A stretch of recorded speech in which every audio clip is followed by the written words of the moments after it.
She woke with her mouth forming a single word. You. This was how they always ended her dreams of Luke. The details varied, but they would always be alone together in his room back in college.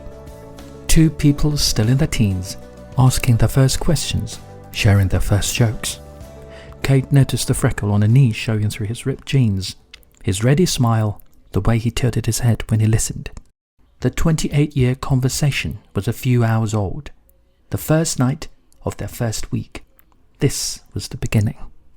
She sat in the little armchair in the corner of his student room, Kurt Cobain watching her with an intelligent smirk from the Nirvana poster on the wall opposite. Below Kurt, sitting on his bed and leaning against the wall, was Luke.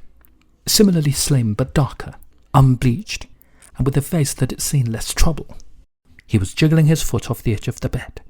Kate had just given him something to jiggle about. I mean, I wouldn't have to take all my clothes off, right? Kate adjusted the A4 pad on her lap and carried on sharpening her pencil. No, of course not. Just slip your shirt off if you like. The trouble is, I'm not good enough to draw clothes. That pajama top would present quite a challenge. She looked up from the pencil and met his mock insulted gaze.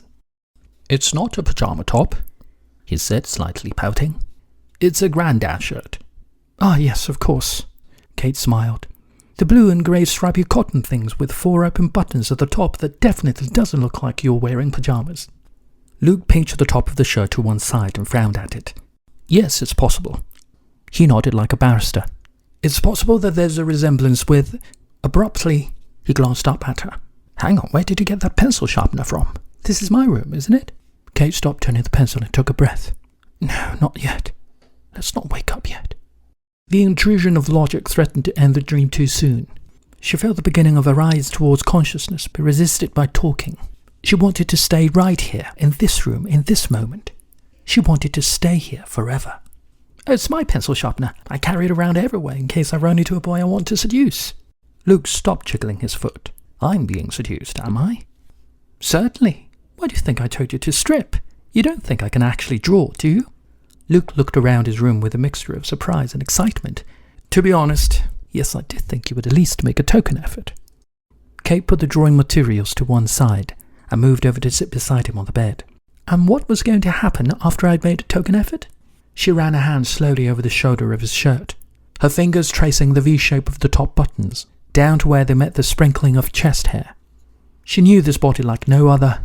19-year-old Luke, Luke in his 20s, Luke in his 30s, and then halfway through his 40s. He gave her the quizzical smile that always signaled the end of the dream. He said, "What's the matter?" She searched his face helplessly. "You died."